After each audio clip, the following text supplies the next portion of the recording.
Hello, I'm Mark and this is Yokel Bear Reads. This is my first video and I thought I'd start out by doing the BookTube Newbie Tag because it might be an idea to kind of introduce myself and you find out kind of what this channel is going to be about. It is a BookTube channel, so there'll be books. The clue was in the title there. But anyway, so I'm just going to get straight on with the questions.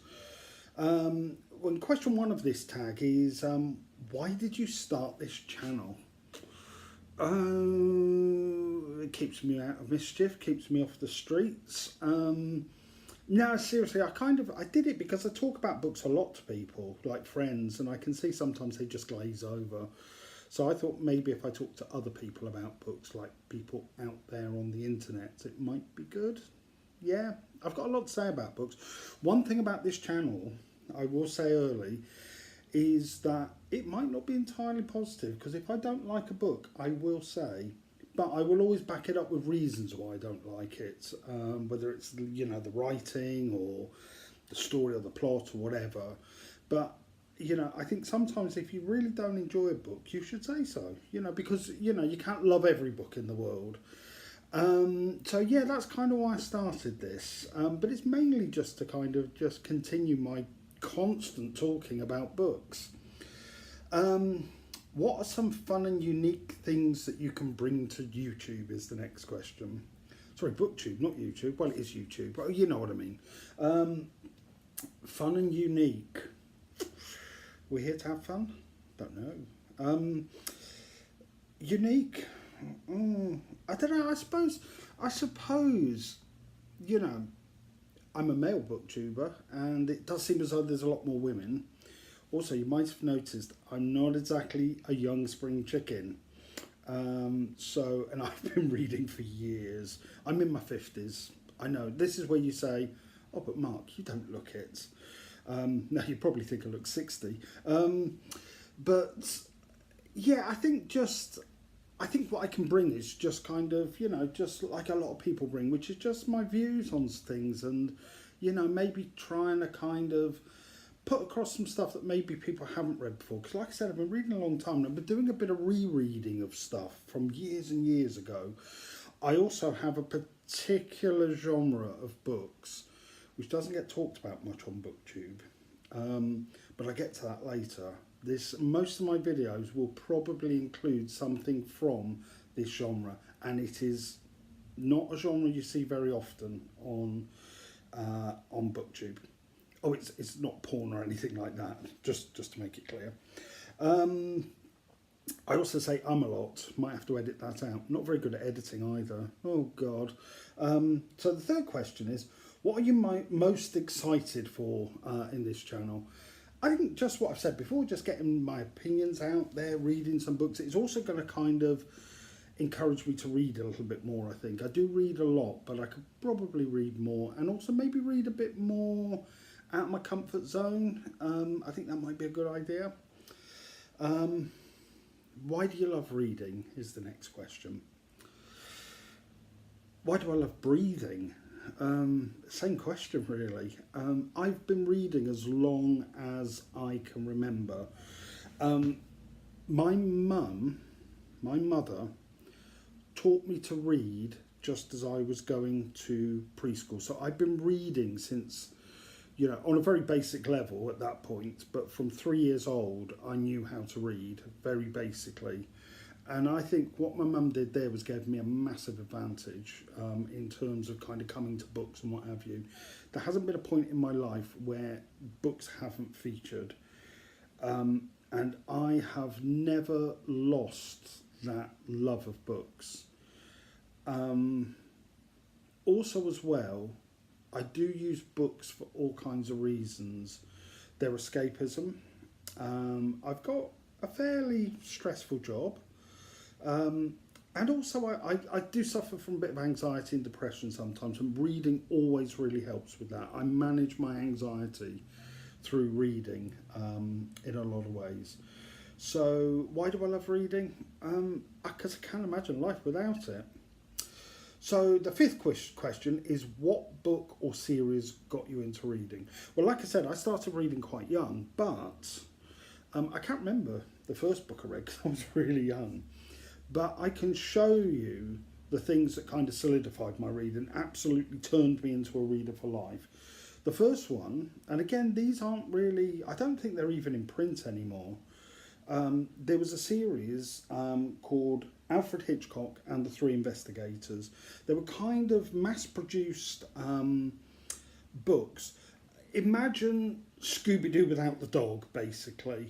The plots were always really the same, about a gang of three teenagers who went around solving what initially looked like supernatural mysteries, and turns out to be somebody pretending to be the ghost and stuff. And I've actually got a couple that I've kept since childhood. First of all, there's the first in the series, The Secret of Terror Castle, as you can see, terrified on the front. And yeah, I really love these books. Also as well, there's another one that I've got, The Mystery of the Silver Spider. One of the great ones, which I've got somewhere around here, is the Secret of the Whispering Mummy, which is absolutely brilliant. But these were quite formative.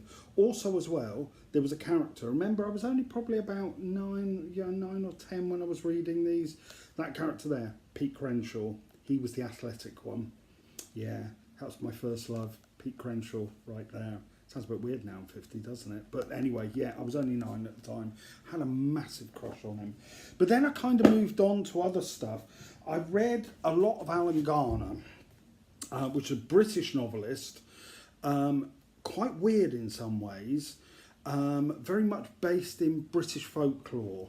And I've got two of his best here, which is The Owl Service by Alan Garner, which I reread recently, and it was just as good as when I read it when I was a kid.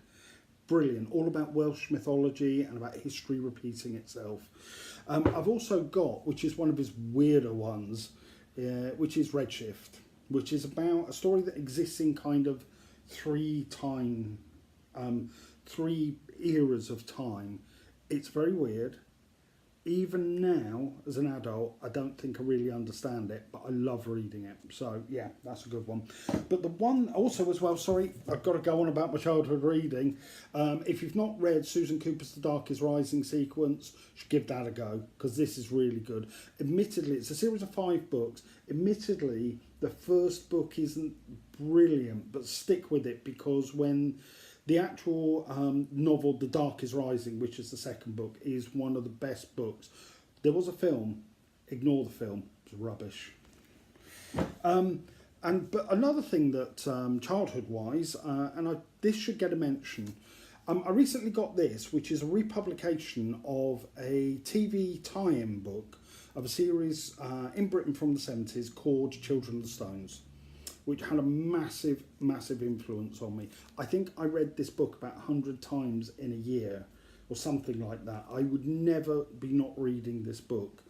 And also as well, I mean, it's a really spooky book, and it's very hard to describe. It's set inside an ancient stone circle in modern times, and there's a village in the middle of this stone circle, and weird things are happening. In fact, you know what? Somebody's put the entire series of Children of the Stones, the 70s TV series, on YouTube. I will put a link down there. If you've got 2.5 hours of your time, it's worth it. It's spooky, and it's got the weirdest music you've ever heard. So that was a bit of a long answer. What books and series got you into reading? Well, I've got quite a lot to say on that, as you've seen. What questions would you ask your fellow booktubers? Well, I've been a bit of a lurker. I've not really been commenting. I've been watching BookTube videos for a while. I don't know what I'd ask people. I think I should mention 4 booktubers that I watch quite a lot of. First of all, there's Memento Mori. I really like his approach to books, his approach to reading, and I really like his kind of the way that he expresses those views about, and doesn't hold back if he doesn't like something. Just One Reader, I think, is great. Probably reads a lot like me, because, you know, there's, I've read Harry Potter, and I love Harry Potter and stuff like that, but also kind of read literary fiction as well. Portal in the Pages, I think you're brilliant. I think you're absolutely great. I love what you have to say about books. Admittedly, you read a lot of stuff that I wouldn't normally read, but I think that's good because I need to kind of, I like to be exposed to stuff that I've not read before. And finally, I want to give a mention to TJ Reads the Stars, who I think is fairly new as well. But he's really young, well, compared to me. And I love his enthusiasm, and when I watch his videos, and admittedly I don't read a lot of young adults stuff which he seems to like, but it's the enthusiasm, it's the absolute enthusiasm about books that gives me kind of hope for the future, that there's younger people out there that have got the same enthusiasm that I did when I was that age. So I think that's great. So I think they're brilliant. Question 7, what challenges do you think starting a BookTube channel will be the hardest to overcome?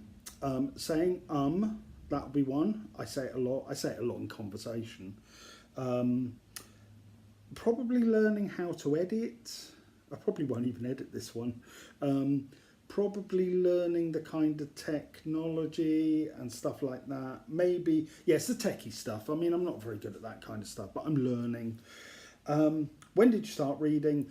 Yeah, I've already answered that. I was about 3 years old. Funnily enough, I don't remember the first book, but I've got this real memory that there was some kind of book about ducks set in China. But memories can be a funny thing. Maybe I just dreamt that. Maybe I'm just dreaming about ducks in China. It's a bit worrying. Where do I read? Well, pretty much everywhere. I read a lot in bed just before I go to sleep because that kind of sets me up for, a night's sleep.